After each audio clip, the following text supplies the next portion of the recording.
Welcome to another episode of Before You Kill Yourself with your host, Leo Flowers. Today's episode is brought to us by BetterHelp, Help. It's exactly what you would write in the sand if you were stuck on an island, right? Help. And then you see the helicopter go by, you start waving. BetterHelp is that helicopter. They are the ones that will save you. They will pick you up. Is there something interfering with your happiness or preventing you from achieving your goals? I know for me, it's been a sense of feeling inadequate or afraid of expressing my needs. Because, like, if I express my needs and they say no and they find out what I really want, they're going to leave and I'll be abandoned and I have to start all over again. And also just comparing myself to other people. Every time I compare, I get on social media and I see the amazing life that other people are living. It just makes me want to just curl up and stop doing everything that I'm doing. But BetterHelp will assess your needs and match you with your own licensed professional therapist. You can start communicating in under 48 hours. Now, I understand when you are in despair and you are spiraling, you just feel like the last thing I want to do is talk to anybody, but it's the best thing to do. When I was in trouble, when I couldn't see my way through the thickness, through the darkness, it was talking to someone, especially a professional therapist that guided me through. I still have a therapist. I have not only my own therapist, but I have a couples therapist. So me and my girlfriend have a therapist. Like, therapy, talking to someone is so beneficial, but it doesn't feel like it when you're in the midst of it. Now, I want you to remember that it's not a crisis line. BetterHelp is not self-help. It is professional counseling done securely online. BetterHelp is not the right solution for you if you have thoughts of hurting yourself or others. There is a broad range of expertise available, which may not be locally available in many areas. The service is available for clients worldwide. You can log into your account anytime and send a message to your counselor. You'll get timely and thoughtful responses. Plus, you can schedule weekly video or phone sessions, so you won't ever have to sit in an uncomfortable waiting room as with traditional therapy. You could kick back at the crib, at your house, in su casa, and get your therapy.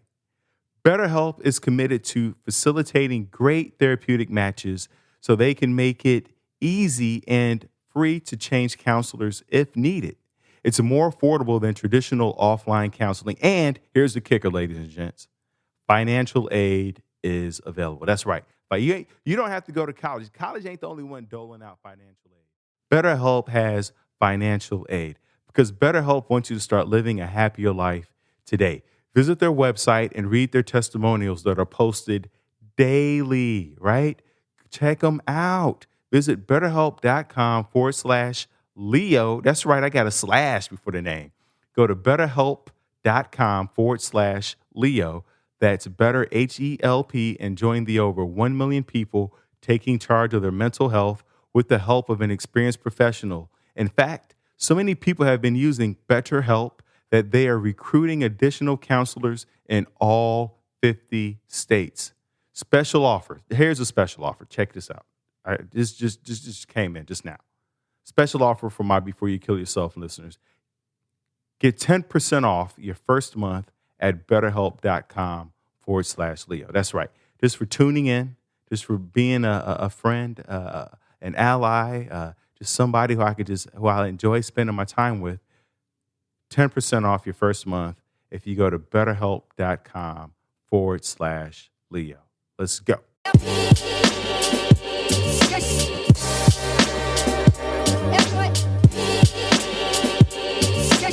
Now, where are you from, Jacent? I'm originally from Uganda. I was born there, but I grew up in Las Vegas, Nevada. Oh, my God. So at what age did you move to Las Vegas? I was a baby. I'm pretty sure I was an infant when my family had moved. My dad came first, and then my mom and me followed shortly after. So I was really young. I've spent most of my time in Vegas, so people call me a native. Yeah, absolutely. And then have you been back? The first time I went back was in 2014. And unfortunately, it was after my father had passed away. But After that, I went again last year with my cousin because we started a nonprofit. So the goal now is to go back at least annually. Now, what's the nonprofit about? So that was bred out of being first generation third culture kids. We were born in another country and raised here in the States. So the experience is a little bit unique because we don't necessarily feel like we fit in either place, you know? Um, and that comes with its own mental health concerns and social issues and things like that. But my cousin, who's older than me, went back to Uganda when she was 18, and it helped her to really kind of understand her sense of herself better, if that makes sense.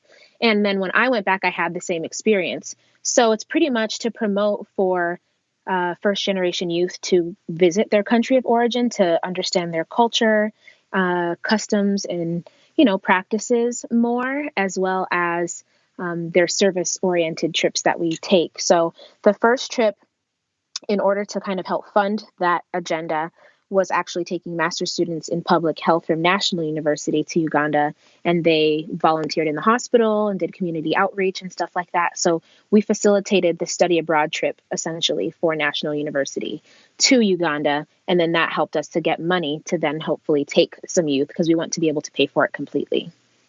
See, I love that because I have some Jewish clients and they have their, I forget what it is, the Birthright. birthright. Yeah. Yeah, it's like I need a birthright back now because I've been to eat. Yes. Right, we should have that. Um, I've been to Egypt, but I feel like that don't really count. That's like coming to America, but you only been to Alaska. You know what I'm saying? So I feel I Oh my I goodness. feel like I got to go back. For sure. I think that it's pivotal for any person that is, has origins or ancestors from the continent of Africa to touch down and put their feet, you know what I mean? Like on the ground in the soil. It's honestly every person that I know that has been able to visit, it's been life changing for them. Yeah, I would imagine because there's so much in terms of imagery that we get through the media that when we go there to Africa, we realize that it's not anything like what we've been fed. And I know like Nigeria's blowing up, and now you got Ethiopia and Yeah. Eritrea. Now they shaking hands, and now they rubbing bellies together. It's a beautiful thing. Yeah, it's something that on the other side I'm really passionate about because, Black people in the diaspora want to travel, but heavily when we ask people where they want to go, the continent of Africa is not high on that list, if at all. And I think that propaganda and all of the stories that here in America were told about the continent of Africa force people to view it in a specific way, and each country differently. So I think when people get a chance to actually go there and see what it's like for themselves, it kind of shatters the picture that we've been painted by media our whole lives. Yeah, and the only mention of going to Africa is to go on a safari. Like like you don't want to see the people at all? It's Yeah, such a it's random it's thing. wild. It's wild, but it's definitely different to go to a place, especially being a person of color, to go to a place where everyone looks like you, to be the majority and have that experience is it's unmatched. All right, so let's get into what you do now. You're a marriage and family therapist, and you specialize in working primarily with women and the young ladies who are struggling with anxiety, self-esteem, coping skills, trauma, and recovery from sexual assault. At this point in your practice, what are most women coming to you for? Most women are coming to address either anxiety, depression, or some kind of trauma, um, mostly from childhood or their upbringing. And that's the highest number of presenting problems that I get in my office. All right. So when we talk about anxiety, is this like related to climate? Is it related to their laptops not working correctly? Like what is the anxiety? That was supposed to be a joke. Okay. What's the that was supposed to be like a callback to the okay, nothing. All right, good. Uh what You know, I I'm actually the worst with jokes. So I have to let you okay. know that so many jokes go over my head and then I'm like 2 seconds later, I'm I'm laughing by myself because it's already been gone. So Okay. that's me, not you. Okay. All right. I appreciate the validation. Ooh, you're good. I Um know, I'm good. The now, can we do two things? One is, can we define what anxiety is and how it shows up in the body? And then two, the coping skills that are usually the antidote to these feelings of anxiety. Yeah, so I'll give you the spiel that I typically give to my clients. At this point in my practice, the way that I see it is twofold. That when we think of things that happened in the past, it has the potential to make us sad. And when we get stuck and ruminate, right? We hear that word rumination a lot when we talk about depression and whatnot.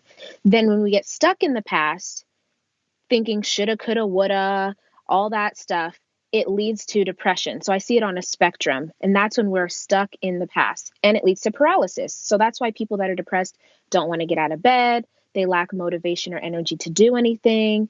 They don't want to, they're unable to do maybe basic functions as far as like taking care of themselves and whatnot because they're stuck in the past. And that's like having zero gas, zero energy. On the other side, however, when we think about negative outcomes in the future, not positive, because if I like Disneyland and I'm getting ready to go to Disneyland in January when all this is over, that's called excitement. But when I hate Disneyland in my whole body and mind, and I have a plan to go to Disneyland because someone is forcing me or whatever the case may be, thinking of negative outcomes in the future leads to worry and nervousness on a basic scale. But when we get stuck focusing and replaying and doing all of the what if scenarios and that's going to lead to anxiety. So I see that on a spectrum as well, which also leads to paralysis because when someone is experiencing anxiety, then they're overwhelmed. They're scatterbrained. They don't know where to begin. You have stuff to do, but you don't even know where to start. So you're paralyzed to move because of that worry of something bad happening in the future.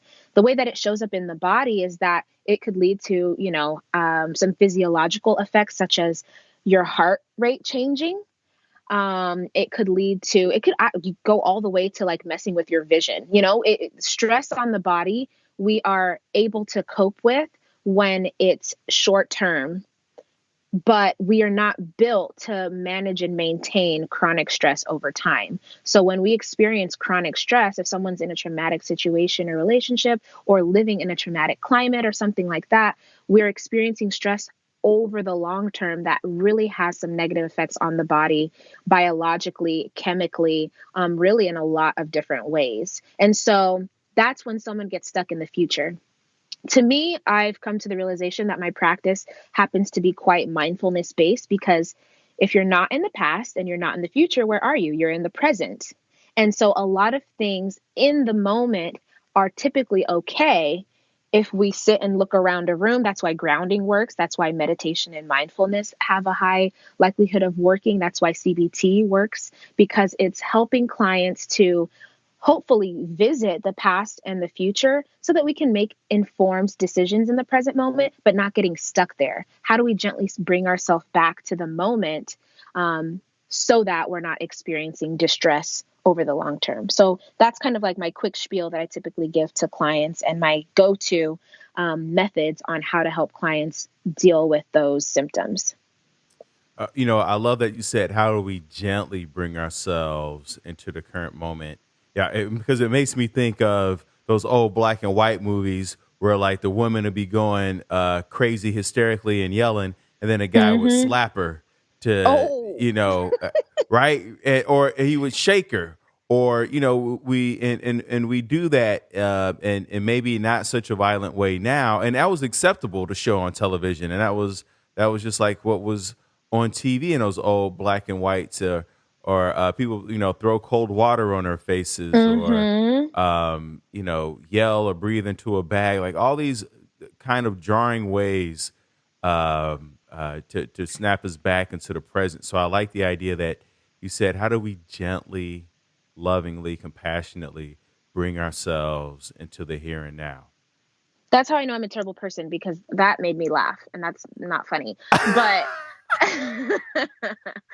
but it's really important because every interaction or experience that we have around that process of either moving from the present to another place or from another place to the present make a difference in how we feel about it. So if you have to be jarred into the present by getting slapped, by someone snatching you, right? Like kids get snatched by their parents into to come to the realization that they need to make a different decision in the moment. But then that gives us an association around coming back to the present moment. We want to enjoy coming back. We want it to be something kind of like base when you played tag as a kid. Um, you want it to be your base. All right, so let me ask you this, because and tell me what you think. I feel like there's a place for everything, right? Like you said, like anxiety, we're Hmm. built for short term, not long term. That's not good for us. So there's a place for anxiety.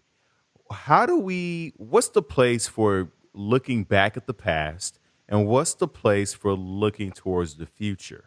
Right? Like if I'm looking in the past, how do go back there without getting stuck there and without it causing all the pain and distress? And how do I look towards the future without it being maladaptive? Like, how do we navigate those in very practical ways? Yeah, so I'm also very attachment oriented in my practice. So I really do think and believe that the experiences we have in our early childhood highly influence how we are as adults and how we experience the world. So, a lot of the times, people will come in as adults and say, they had a certain type of upbringing, their parents were a certain type of way, and that gets in the way of them being able to have fulfilling, satisfying relationships now. And so, what I work to do is help them to see the context of their experience and what you can pull from that and learn, and then, take the meat, leave the bone, if that makes sense. It's already happened. We don't want to invalidate the experience, but we want to use the experience as a way of understanding, how we seek to be and live our best potential now. So, I would say that being able to look at the things that we've been through and, for the other side, as far as anxiety goes, looking into the future to be able to foresee certain obstacles, but then gently bring yourself back. And it's maladaptive when you can't come back. You know what I mean? And I say it in session with clients. I'm like, no, no, no. I'm like, come back, come back. If I see them going down the rabbit hole and I'm like, do you want to stay there or is it time to come back? So we know that it's maladaptive when we have trouble coming back from that place. And it'll show up in our relationships and the way we react to situations. So if I have a partner now and they say oranges, and I have a bad experience with oranges in my early childhood, and when they say oranges, I flip out.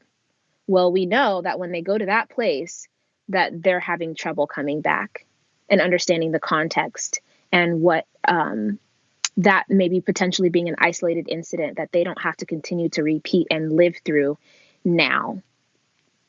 So, in terms of, because you talked about using the past to kind of take the meat, leave the bone, is something we should learn from. So, for a person who may have been sexually abused or has some sexual trauma, how do they take the meat and leave the bone? In situations like that, I think that, that type of healing is very complex, or that type of pain is very complex, which can make the healing um, complex. And taking the meat and leaving the bone in that situation is, how do we be able to be in the world that we are in now and be able to identify the types of relationships, what our boundaries are, how we feel we deserve to be treated now with what we can control based on the experiences that we've had. And it's not because we're saying It's not because we're taking responsibility for what anyone else has done to us or anything like that. But we can clearly see, like, what are you comfortable with? So people that have experienced sexual assault have a tendency to be on edge sometimes. You know what I mean? So it's like, what in your current relationships, intimate relationships, because a lot of people have intimacy issues that come along with that. What are you comfortable with?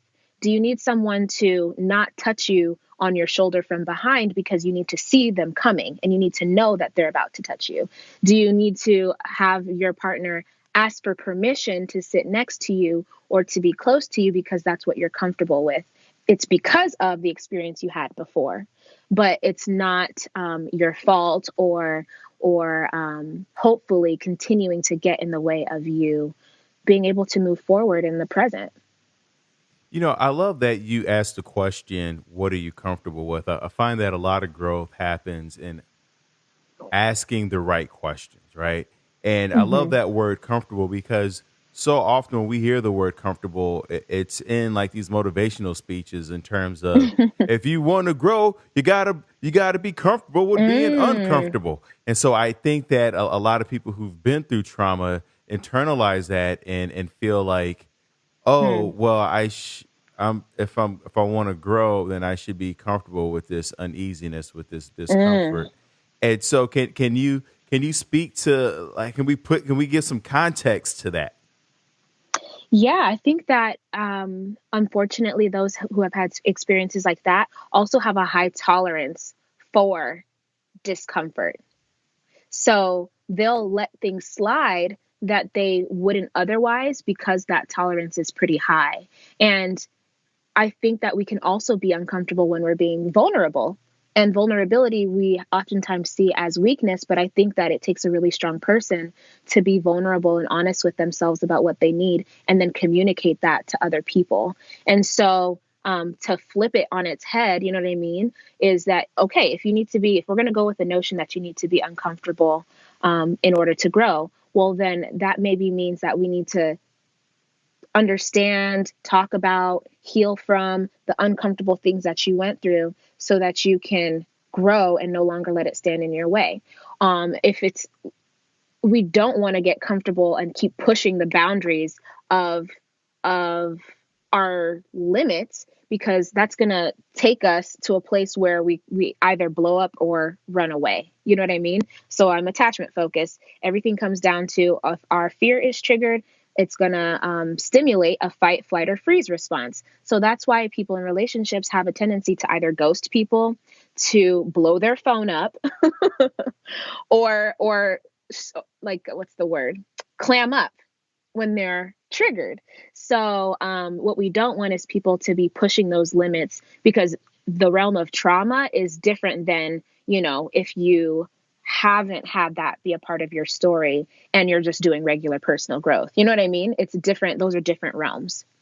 I love that, and I appreciate you for clearing that up. When you talk about the future, right? Because we're still talking about anxiety, we talked about how staying in the future can be maladaptive and bring up some uncomfortable feelings. And you talked about how a healthy way or an adaptive way is to just think about the obstacles and then challenges that might come up. How do we use that specifically when you say think about the challenges and the obstacles of the future? Yeah. So if someone has a tendency to practice worrying about the future, then it's not as if certain things haven't already crossed their minds, but they haven't allowed those things to cross their minds and then use like a solution focused lens to help come up with some ways to manage that, if that makes sense. So yes, you're worried about having this conversation with your boss.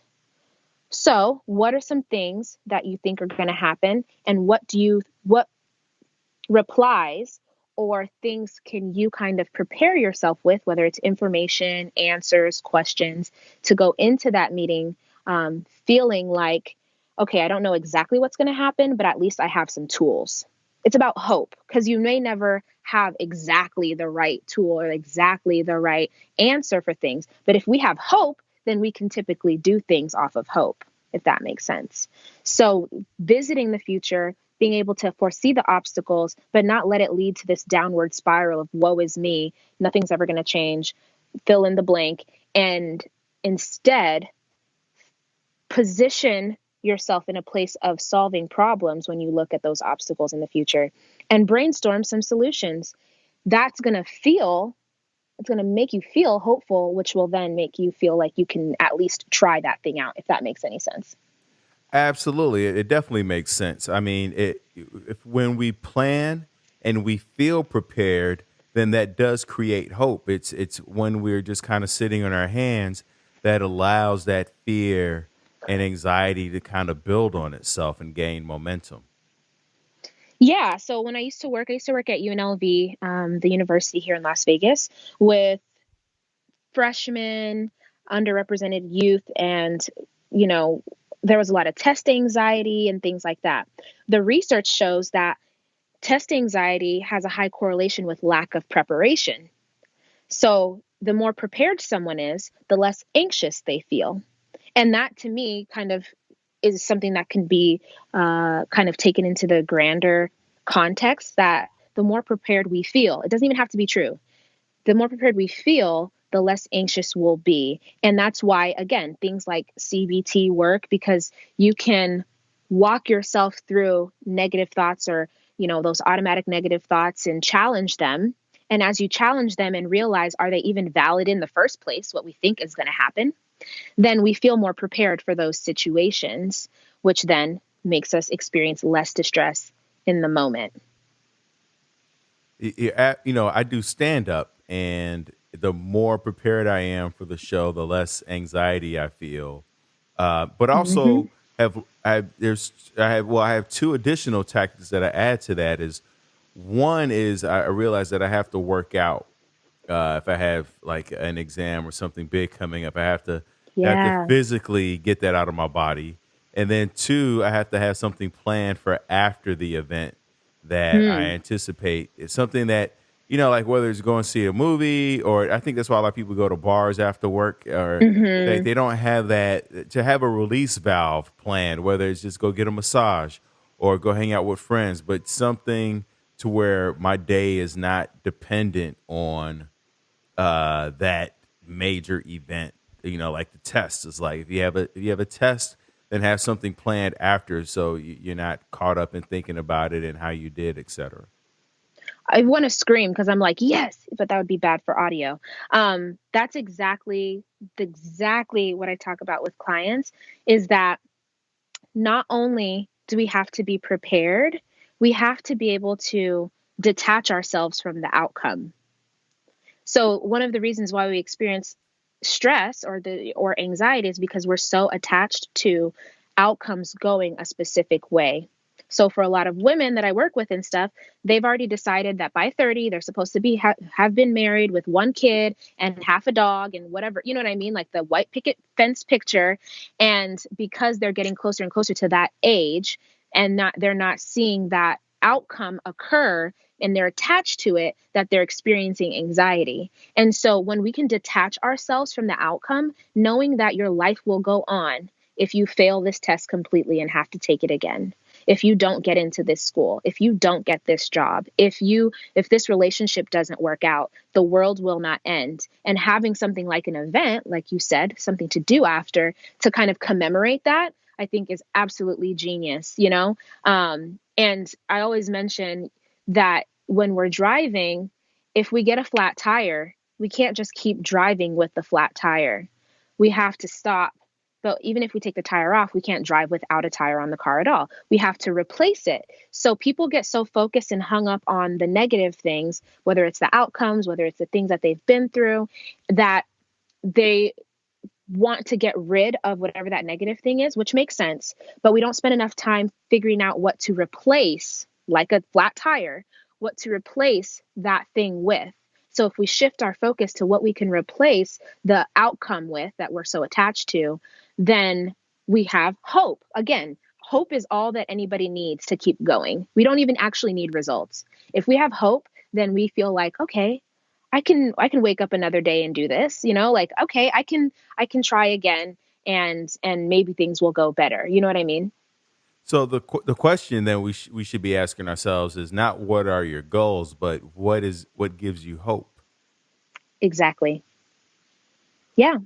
When we look at test anxiety that what we were talking about, because when it's part of people who end some people who end their lives, it's a lot of it's linked to with schoolwork and feelings of failure and people not knowing how to deal with getting an F Mm. on a test or not passing a grade or what have you.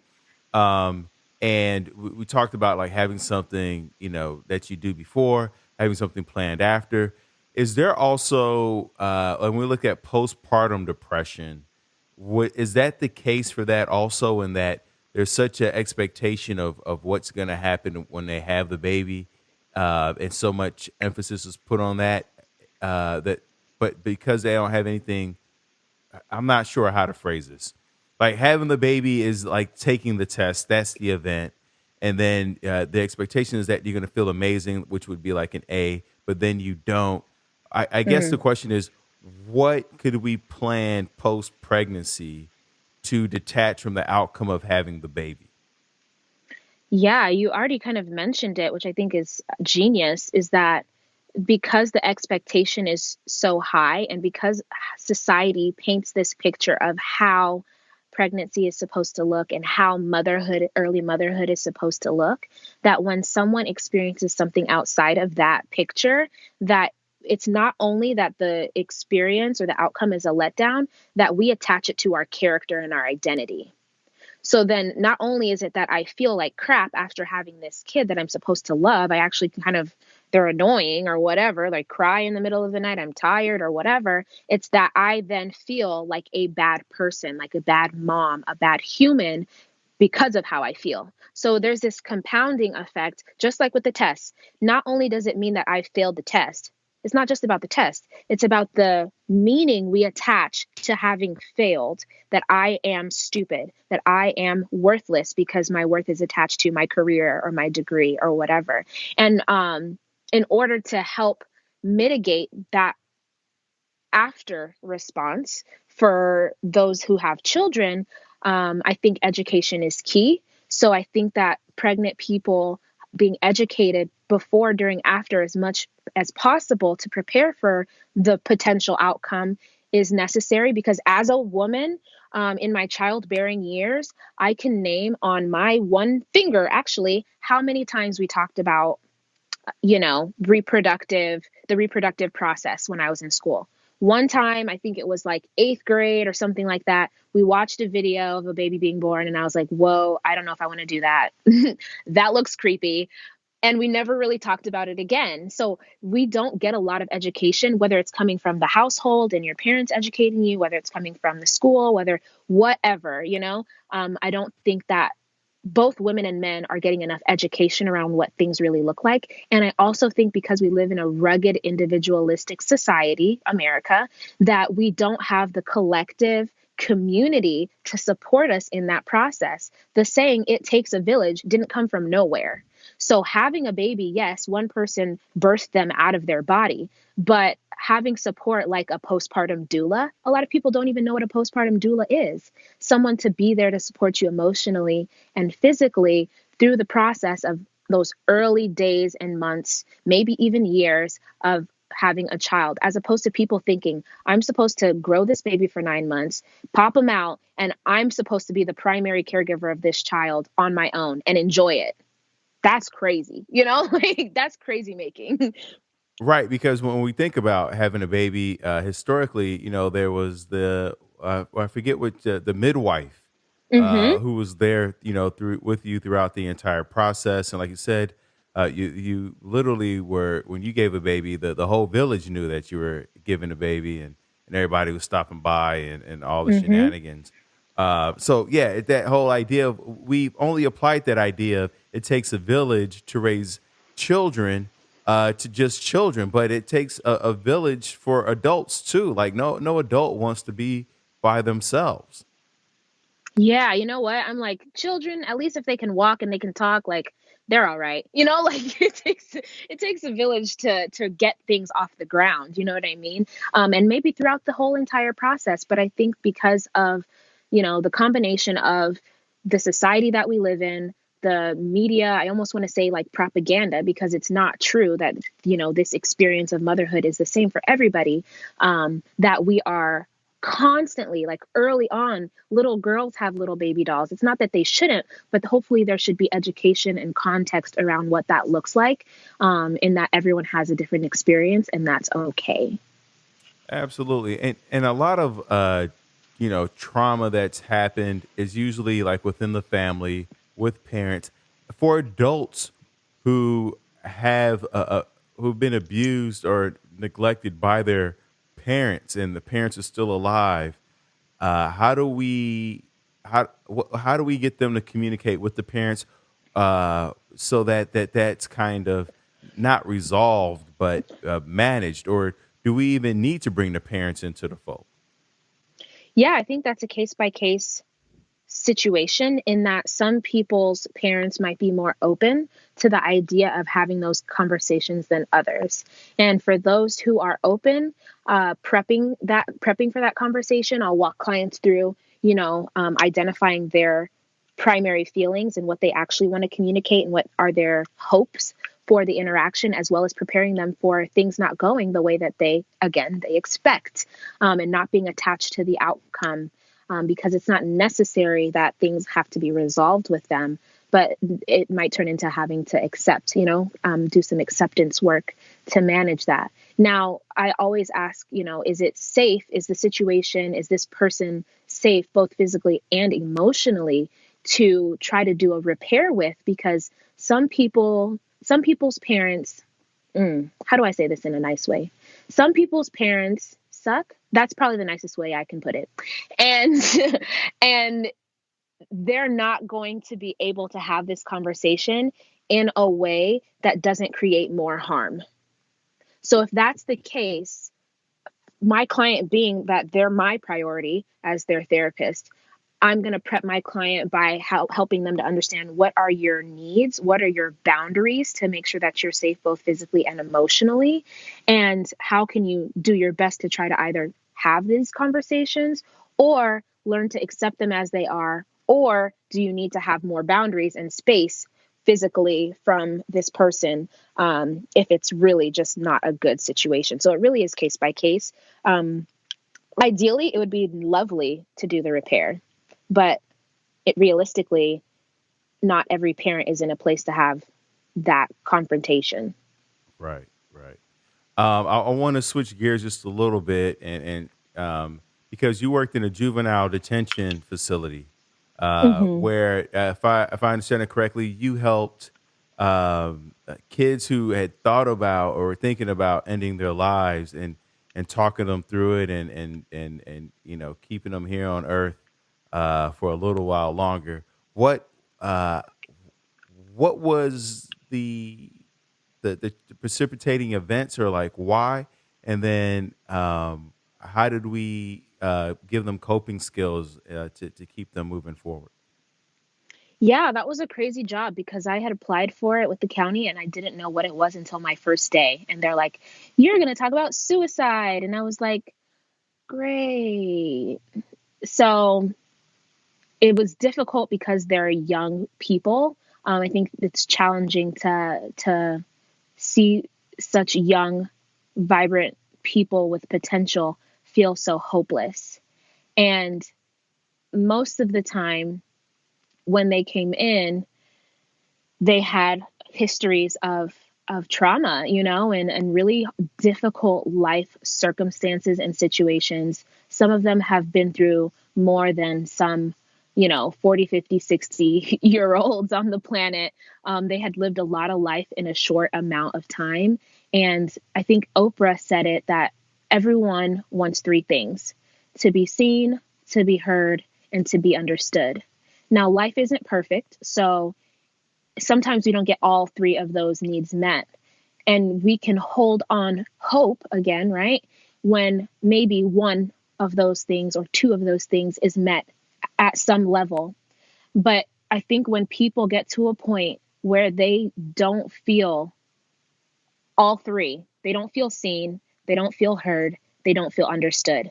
That's what leads to despair and hopelessness and feeling worthless and feeling like, one, what is the point? And two, I don't feel like this is ever going to change.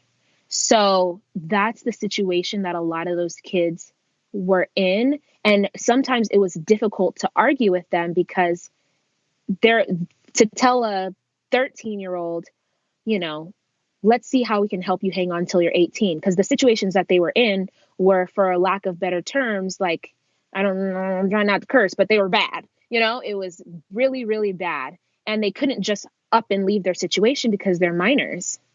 They don't even have control over their own lives. Either the court controlled their life, their sucky parents controlled their life, their sucky foster care, whoever, controlled their life. They were so, they felt so powerless that they felt like there was no other way. So thankfully, our work was to ensure that we could give them short-term tools to manage their experience while they were in the detention center. Things like, again, the mindfulness, challenging the thoughts that they have coming up, just holding space for them and sometimes allowing them to be seen and heard and understood by us for that amount of time that we were chatting, which again, all we need is hope. So if they felt hope after talking with one of us on the mental health treatment team, then they can get through the night until the next day, because we would see them every single day that they were in detention if they were on the suicide watch, until we decided if we thought that they could come off of suicide watch because of their circumstances. And then we would watch them, we would check in with them week to week. If we could talk about things that brought them hope, like you said, the key question might be, what brings you hope? Then that could get them to the next day. That could get them to their court date. That could get them out of juvie. That could get them hopefully in contact with the right resources to help them get to a place that they did have more power and influence over their own life. I love that. Now, because I've heard that a million times. We all want to be seen, heard, understood. Can we break down what each three of those looks like? Because I think that a lot of people don't even know that that's what Mm, they need, especially in relationships, or from themselves, and so we look for it in these very robotic ways or habitual ways, right? mm-hmm. Like the kid who acts up or acts out to be seen, but doesn't realize that maybe they could join a theater group to be seen. So, can we talk Right. about what each one of those looks like, both Yeah. healthy and unhealthily? So I'm really observant, and I like kind of categorize myself as an introvert. So I'm always just watching people when I go to places. And I think it was the Super Bowl last year that I went with my partner to a Super Bowl party. And we walked in, and all of the adults were on the couch, watching the Super Bowl commercials or the commentating that was going on. We walk in and we say hi to everybody. And then I say hi to all the adults, but then I go and I look over at the kids and I look them in their eye and I say hi and I ask them their name, because I think that adults have a tendency to overlook, right? That means we're not seeing children's presence. And it seems really mundane or unnecessary, but the kid is there. They have eyes, they have ears. So if people walk into a room and they don't even acknowledge your existence, even if you're 5, even if you're 8 or 10 years old, that means something. And if that happens over and over and over again, well into your teens and adulthood, then that's going to leave an imprint. And so I think that a lot of the time, if you go somewhere with a kid, introduce them as if you were to introduce an adult. Just because the kid's not involved in the conversation doesn't mean that they're not physically there. You know what I mean? So I think small little gestures like that make people feel seen, like their existence is valid. Their existence, they exist, you know? So that's the first thing that kind of pops up in my head. The opposite of that would be not acknowledging the existence of a person. You know what I mean? Like in a room or on the phone or whatever, in an interaction, talking about kids as if they're not there. When we talk about kids in the third person or whatever, when they're sitting right there, when I'm doing family therapy, I'm talking as if we're including the child in the conversation. It's not going to be me and the other adult in the room talking about the kid that's sitting right there. And they're like, oh, well, Johnny's such a hot mess and blah, blah, blah. And I'm like, okay, let's rework that conversation to include them in this. I think that that's one way to be seen, and then one way to not see them as people, valid and existing here on the planet. To be heard is to honor that kids have something to say. Now, do we just let them talk out of turn and be reckless? No, but we want to leave space for children to express their ideas, even though they're long-winded sometimes. Boy, I tell you, they want to tell a story.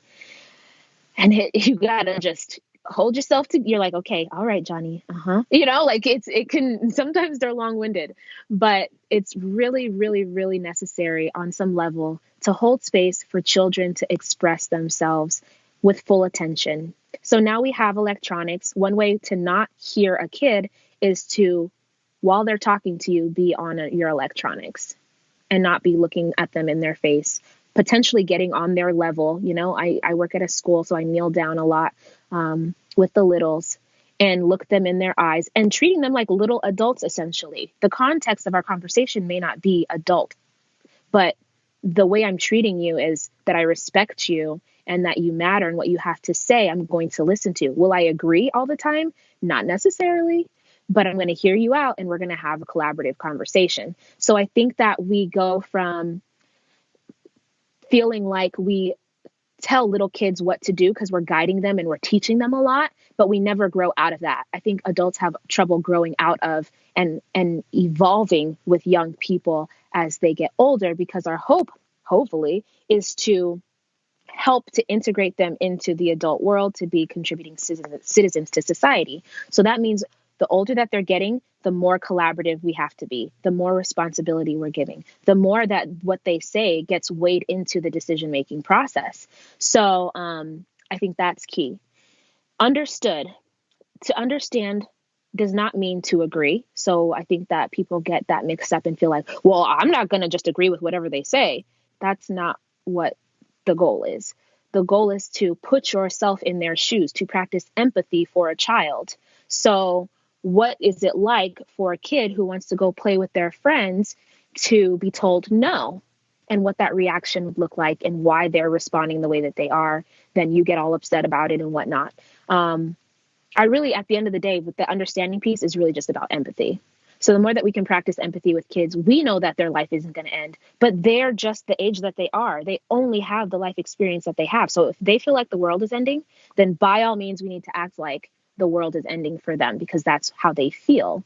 And then again, coach them, hopefully teaching the children how to gently come back to the moment, to understand that really at the end of the day, we can move through most anything.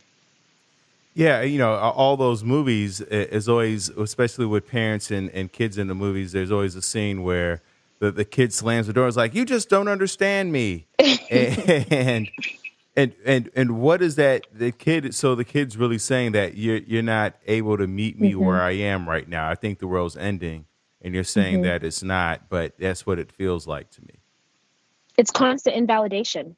If we think about every time, no reaction occurs without a stimulus. So kids aren't just out here slamming doors just for the fun of it, right? There has to be a reason why they're doing what they're doing. There is a reason for every reaction and response for all human beings. But kids are just really honest and straightforward. They're not really too much for pretending when they're younger. It's not until a little bit older that we start putting on our masks and pretending that we're okay when we're not. Kids are going to be like, I'm not happy. I'm mad. I'm sad. I'm frustrated. I'm confused. They're going to let you know with their words or with their actions. And so if something's happening, when we can slow down as the adult, hopefully the one with the more wisdom, you know what I mean, to evaluate what's going on and what could be the catalyst for that response, then we can facilitate and help them to maneuver that experience. But I think, unfortunately, a lot of adults are stuck in their 15-year-old brain with their 15-year-old coping skills, and so they're 35 with a 15-year-old brain and coping skills raising a teenager. And so they're in the same place, essentially. You know what I mean? Like, but I could also just be mean. No, I mean, you're absolutely right. Most of us, because most people don't learn healthy coping skills. We don't learn Hmm. self-soothing techniques, Yes. especially if you're raising teenagers who Mm. everything is the end of the world. It's all catastrophic thinking, black and white, and if we haven't learned how to soothe those flare ups, we become adults who kind of respond the same way with black and white, or like you said, fight, flight, or freeze. So we want to avoid what our kids are going through or what our spouse is even going through. Because then we see it Hmm. between couples, and because I know you do marriage counseling also. So one we talked about we're adults with 15-year-old brains. So now we have two Mm. adults with two 15-year-old brains trying to communicate with each other. They're both all limbic system because their Hmm. prefrontal cortex hasn't really developed the way it should have. And then they're like, well, you don't understand me. Well, you don't understand me. And then they get into these arguments that sound like two kids. Yep, exactly. Exactly. That's hitting the nail on the head. And I think that the more I really believe that we start with ourselves. All of our solutions start with going within. And the more that we can seek to understand ourselves better, to address ourselves honestly and without shame and guilt or judgment, then even if nothing around us changes, at least we can be solid in knowing who we are and the decisions that we make being sound. Typically, when we do that, when we start on that journey, because people see the results of that work, we become a model and an inspiration to invite people to do their own work. So sometimes people will say, "Oh, well, my kid this," or my boyfriend or girlfriend, I want them to come to therapy. Well, we can't force Johnny or Jimmy to come to therapy if they don't want to. But you know what you can do? You can focus on yourself and working on your contributions to the relationship and whatever you are dealing with as an individual. And as you begin to make progress, they're going to be so amazed and so kind of supportive or understanding that they're going to say, "Hey, what's going on here? What are you doing that you're getting these results?" Everyone loves a transformation picture, right? Like we live in the day and age where everyone wants like a six pack. So, transformation Tuesdays where we see the before and after, but this is the emotional work that we can't have a picture of necessarily, but it shows up in our actions. It shows up in how we address certain situations as opposed to cussing someone out or stonewalling them. We ask different questions. We seem like we're more understanding. We're more able to, handle difficult situations than we were before. And people are like, "Huh, what's going on?" Now, the person that's not ready to address that is going to run in the other direction, or they're going to want to fight to pull you back into the homeostasis of what the relationship looked like before. But those are clear signs as far as like, is this a relationship you want to keep being in or not, you know? We talked about the emotional work. I'd love to like dig into that a little bit. So many times people talk about journaling. Do you advise journaling in your practice, and if so, and what creative ways besides just the ways we've heard about, just writing down your feelings, have you used it and found that it to be beneficial? Yeah, I recommend everyone journal. I journal myself quite a bit because we understand the world through language mostly. Um, Not just talking, but having the process of writing out and our brain and our body going through the process of writing down our experiences, good, bad, and otherwise. Kind of creates this shift in our being, if that makes sense. So I think that people have a tendency to see journaling as an obligation, like, "Oh my gosh, every day I got to journal in my journal, I write all my feelings down, blah, blah, blah." And that's just one way to journal. We live in the day and age of technology. So there are journaling apps that will send you a prompt and they might ask you a question. So it's not you just trying to figure out what to write about. Um, it could be that you journal for joy. You know what I mean? For a long time, I was journaling for joy. And what I would write down were all of the things that I wanted to experience in the day and all of the things that I loved about my relationships with certain people and all the things I hope to do. And that in and of itself, because the mind and the body don't know the difference between thought and reality, helped me to experience and induce the state that I was journaling about. So if journaling about bad feelings isn't helpful, okay, don't. You know what I mean? Like journal about the things that you do enjoy. You can do a gratitude journal. There's bullet journaling. There's, oh my goodness, I don't know if you've heard of it, a Wreck-It journal. I used to recommend Wreck-It journals to teenagers. And so it's a journal that you wreck pretty much. On one page, it's like, have your parent run over your journal to put tire marks in this page. Poke holes in this page of the journal with a pencil. And so there's so many different options as far as journaling goes to get creative and evoke different emotions and experiences that you just have to start somewhere. And if it's not working, try something different. I love so like for someone who is they're feeling suicidal and they go, okay, let me sit down and journal, I want to kill myself. How would you advise them to proceed with the journaling? So for someone that has thoughts of killing themselves, I would say that I would hope that the journaling wasn't in isolation. Like they're journaling, but they don't have a therapist or they don't have support or one person they can go to or whatever. So I would hope that there is some kind of support in that picture. But while they're journaling, again, it's based on, each client being different. I would ask them about what it is they want to, where they're at and what they want to experience. If they were not seen, heard, or understood when they were growing up, or life experiences have led them to the place that they're at now, they might need to journal about those experiences. And then as a therapist, I'll say, bring your journal in. You don't have to read or share with me the exact words in it, but we can talk about what that felt like, what that process was like for you to write all that stuff down.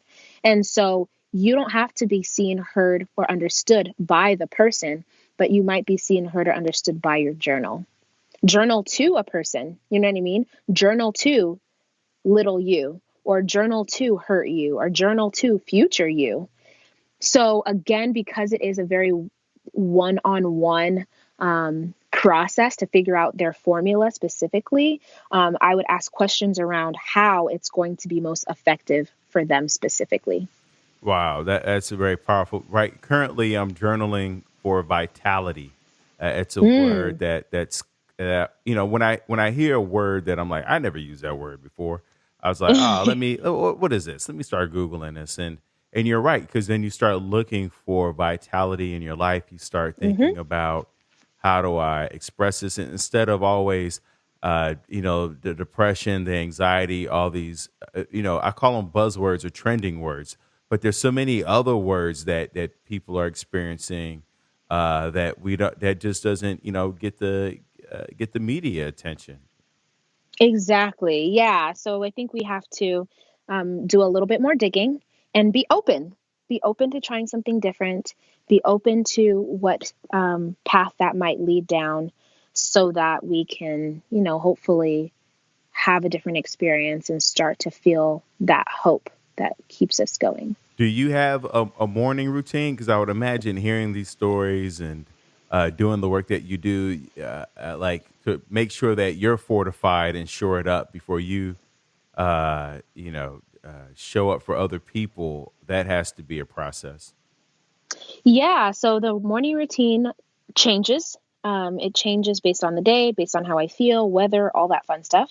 But ideally, the funny thing is, I think a good morning routine starts the night before.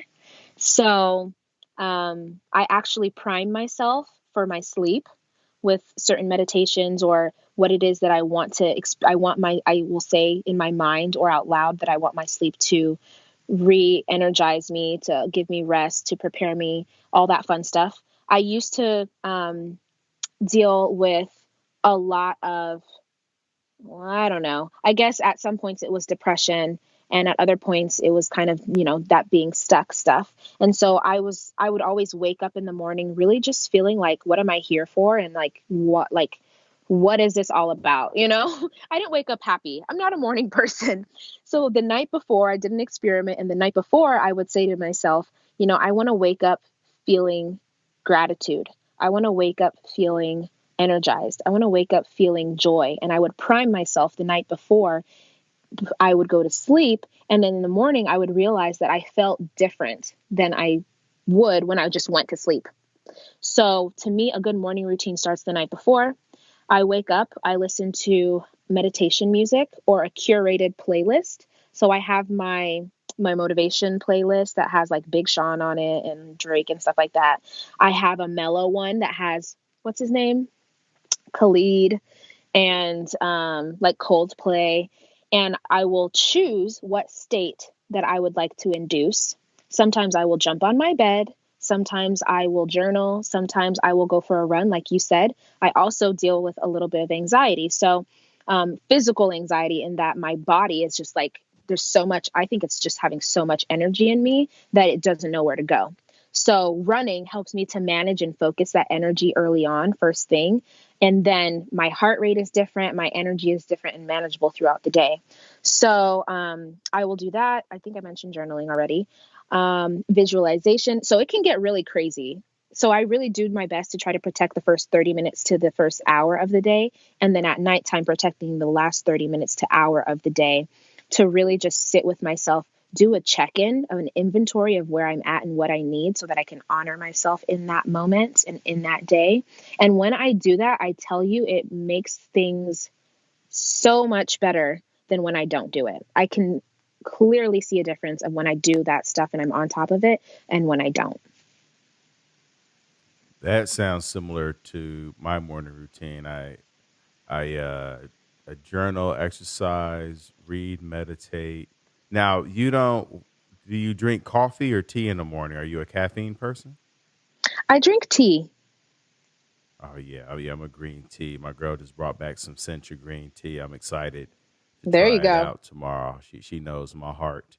Uh, we talked about a lot of things today. Is there anything that we haven't covered that you feel like people that needs to be discussed, people don't know about that would improve somebody's mental health or in relationships, any of that? I think we hit a lot of topics and a lot of different things. The only thing that I would add is, again, that, you know, we have the option of allowing our healing to start from within.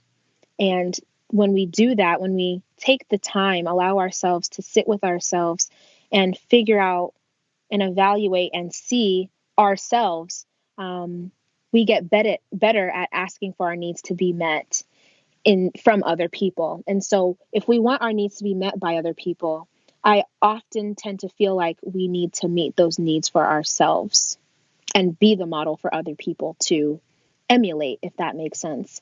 So see and hear and understand yourself if that's what we seek to have other people do for us. You, you talked about taking the meat, leaving the bone. When you look at the relationship between your parents, what's the meat that you want to take with you into your if you were ever to get married?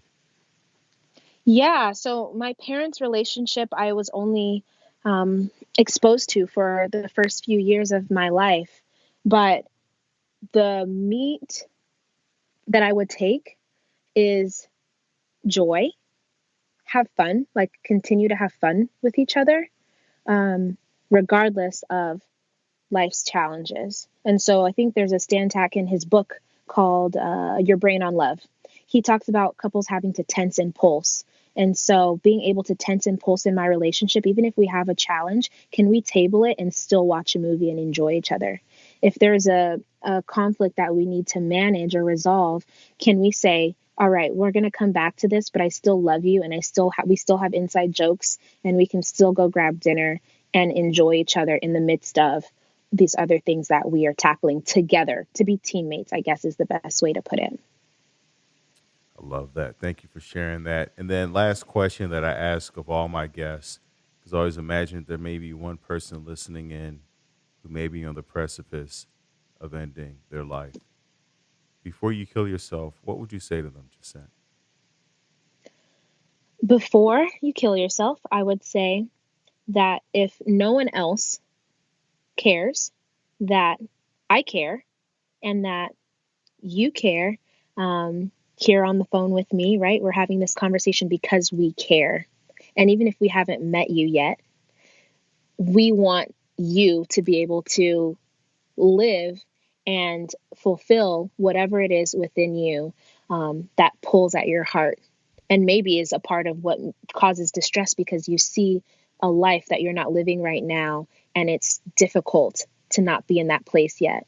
So I care, we care, and if we haven't met you yet, we hope to at some point, reach out. We're here. I know I'm accessible. Shoot me a DM. Like, you know what I mean? I look at every single DM. It might take me a couple of days, but I look at every single DM and every single comment personally and have these really honest conversations. So, since we're on it, go ahead and plug all your things. Where can people find you?